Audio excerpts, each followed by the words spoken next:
ઉનાળામાં સ્વસ્થ વાળ માટે તમે કયા કયા ખોરાક ખાઈ શકો છો?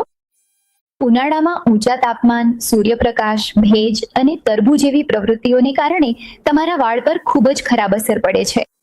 જો તમે તમારા આહારને તમામ કુદરતી વસ્તુઓથી સમૃદ્ધ બનાવશો તો ઉનાળામાં પણ તમારા વાળ સારા રહી શકે છે. સારા વાળના વૃદ્ધિ માટે કેટલીક આવશ્યક પોષક તત્વો અને વિટામિન્સ જરૂરી છે.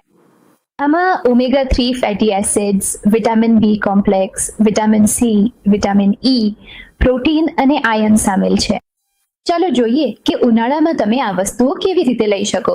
તમે આ બધા વસ્તુઓ ઠંડા ફળો, સ્મૂધી, શેક, સ્થાનિક બનાવટ પીણા, ઘરગથ્થુ પીણા અથવા ચટણીના રૂપમાં પણ લઈ શકો છો.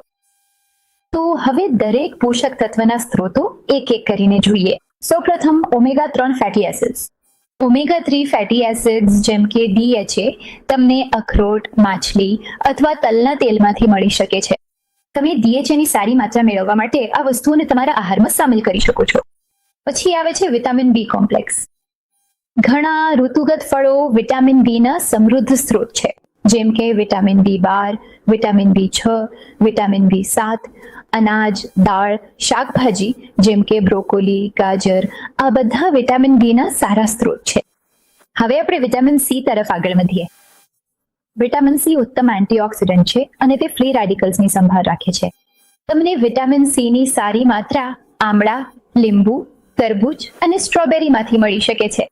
અહીં સુધી કે કેરી જે ઋતુગત ફળ છે તે પણ વિટામિન સી નો સારો સ્ત્રોત છે.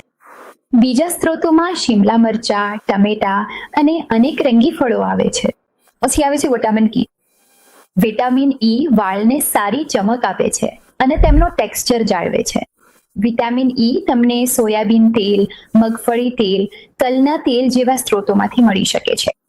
જે લોકો માંસાહારી છે તેઓને માછલી અને માંસમાંથી પણ વિટામિન ઈ નો સારો સ્ત્રોત મળી શકે છે. તમારા આહારમાં સૂકા મેવાનો સમાવેશ કરવાથી તમને વિટામિન ઈ સારી માત્રામાં મળશે. પછી આવે છે આયર્ન. વાળની સારી વૃદ્ધિ માટે આયર્ન ખૂબ જ જરૂરી છે. ઉનાળામાં તમે પાલક, બીટ, માંસ, માછલી, મગફળી, ગોળ આ બધા ઉત્પાદનો વડે આયર્નની જરૂરિયાત પૂરી કરી શકો છો. આ સિવાય વાળની સારી વૃદ્ધિ માટે પ્રોટીન પણ મહત્વપૂર્ણ છે. દૂધ, પનીર, ટોફુ, માંસ, માછલી, ઈંડા જેવા ઉત્પાદનો આ બધા પ્રોટીનના સારા સ્ત્રોત છે. તો કોશિશ કરો કે આ બધાને તમારા આહારમાં સામેલ કરો. આ બધા પોષક તત્વો સિવાય સારી હાઇડ્રેશન પણ જરૂરી છે. પૂરી હાઇડ્રેશન વાળમાં ભેજ જાળવી રાખશે અને વાળની કરકસર પણ દૂર કરશે. તો તમારા વાળની સંભાળ માટે તમે જે પણ ઋતુગત ફળો અને શાકભાજી ખાઈ શકો છો એ બધાથી તમારો આહાર સમૃદ્ધ બનાવવાનો પ્રયાસ કરો. અવર